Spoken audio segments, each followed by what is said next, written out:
Stop, no, run! Run! No, It is the perils of social media and what it can do. In Doctor Who fashion, that metaphor literally becomes a monster that you can't see right next to you, eating you up. The bubble, it's so weird, isn't it? Because that is probably what the future's going to turn out to be. You don't know me. No, Lindy, don't! The way we're going, I wouldn't be surprised. Danny, are you there? It's about the society that's formed on Fine Time. At the end of the episode shows you exactly what kind of world you're in. Dot and Bubble. Lindy is one of my favourite characters in this series. I think if I wasn't playing Ruby, I'd love to play Lindy. You're so kind. She's introduced very much as the heroine of the story. It's an unusual episode in that the Doctor and Ruby look like they're taking a back seat. And brilliant Callie as Lindy Pepperbean is in every single scene. I think she is. She's literally in every single moment of the entire episode. There was a murder 10 feet to my right. How did I feel about joining Doctor Who? I felt equally terrified and really cool and fangirly all at once. We'll flip it for the POV. There's a lot of pressure, but everyone's been so amazing and it's the nicest family to join. It looks like the episode's making her better and better and better. The episode is kind of weaning her off social media. She's learning to see the truth. So you kind of think that's the moral of the story, which is look around you. Except the moral of the story turns out to be someone like that's better in her bubble because she's the monster. Oh, my life, you're stupid. Me and Dylan, director, had loads of ideas of basically just trying to make her really insufferable, but like a real person, because those influences do exist. Oh my goodness. The whole Ricky September scenes, it's so realistic. Girl, don't worry, just listen to Ricky September dance and you're like, yeah. And it's just so clever. It's exactly what we're all like. Hi there, Lindy. Such a super day. We've got this thing with Lindy where she sort of does the peace sign all the time because that's just what all basic girls do. We all do this, me included. Those scenes were fun because from then on things get a bit hairy for her, but also interacting with all of her friends on the screens was pretty fun to do. All of the characters are so ace in that. Like Gothic Paul. That's so ace. I'm sorry, some of us get what? Eaten. What is it? Oh my God, what is it? It's eating me. Cut there, thank you. Here he is.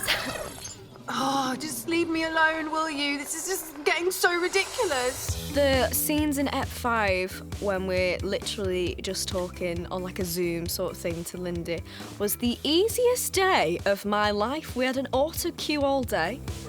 I'm here to save you. You need to lower the bubble because there are more of them. More? If you walk using those arrows, you could stroll right into one of those things and get swallowed alive. Oh. The truth.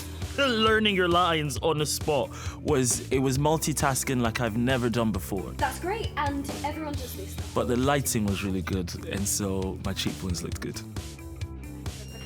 Stop, it's time to save the universe.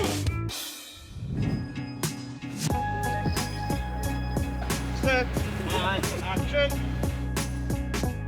So we are in the world of Fine Time. They've set dressed it, but it actually looks amazing. Like this building is, I think it's pretty new, so they've not had to do much to it because the buildings and everything looks amazing.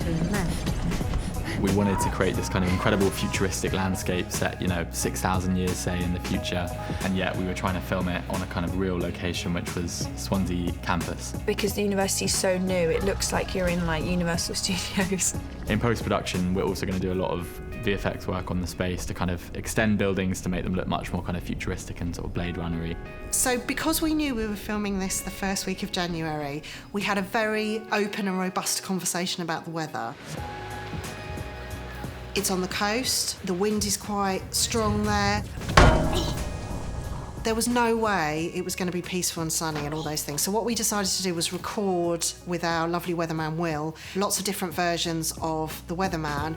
Not gonna lie, we've got a little bit of trouble with the weather satellites. From a story point of view, I think it works well because the people who go to Fine Time were sold on the idea that it was a beautiful, wonderful paradise. But outside of the bubbles, it's actually grey and murky and not that nice at all. So it actually works in our favour.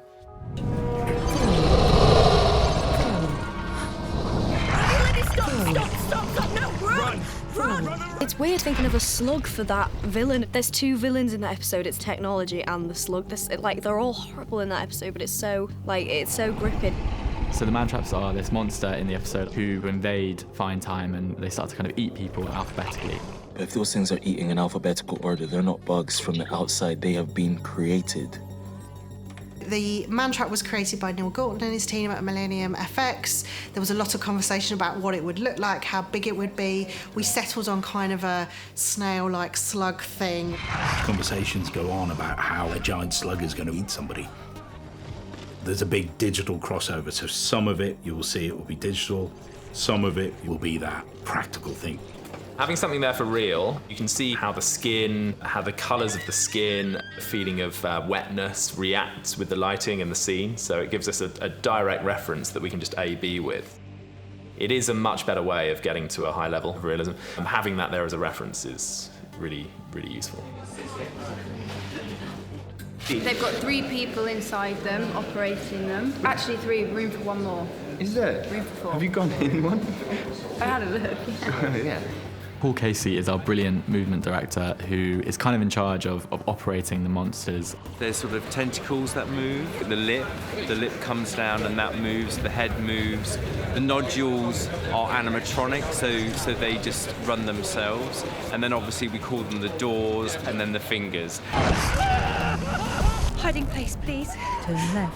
It's sort of like one big team, really, and it's just all about information. And that whole process from design and build and everything, you know, I had some Zoom meetings with Millennium and they're sort of explaining what it can do. So I'm sort of kept in the loop all along the way, which is a great help, because I just have a better idea of what's possible.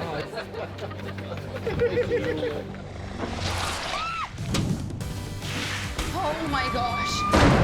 This is so manual. We spent 2 days in the boiler room. It was amazing. I mean, yeah, it was nice to work with another human. This is like a rain god praying. Oh, okay. Guess what? I'm with Ricky September. Hi guys. Yeah, the codes so we can get out of here.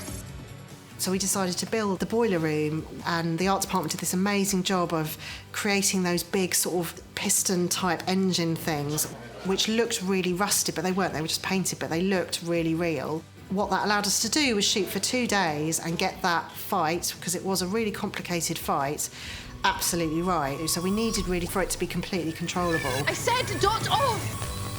It's quite complicated because we have to have our actors imagine the dot that we're going to later composite in as an element in VFX. The dot we used, it was someone with a green stick and just running around as the dot. We had to really work hard on like hitting all the right beats with eye lines.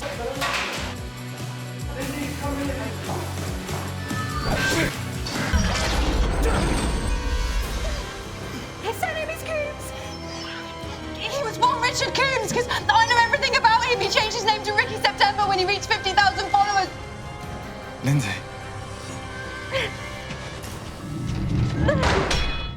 174, take 2. Thank you. And action. Hey, where's Ricky? Is he with you? He went back. He said he had other people to save. She seemed blonde and lovely and sweet and innocent. Actually, she's ruthless, she's rich, she's vile. You could come with us. We could what? That reveal at the end of the ep, it was heartbreaking. We couldn't travel with you. Why not? It's the moment when we look around and everyone is white. Because you, sir, are not one of us. From the moment we cast Shooty, everyone said to me, oh my God, what's it going to be like when he goes into the past? Because a black doctor's going to face such racism. And you sit there going, what about now? And why do you think racism's only in the past? When you look at what's happening to the world. You will die! Out there! And I can save your lives! Now let me! I thought it was a really powerful and clever episode.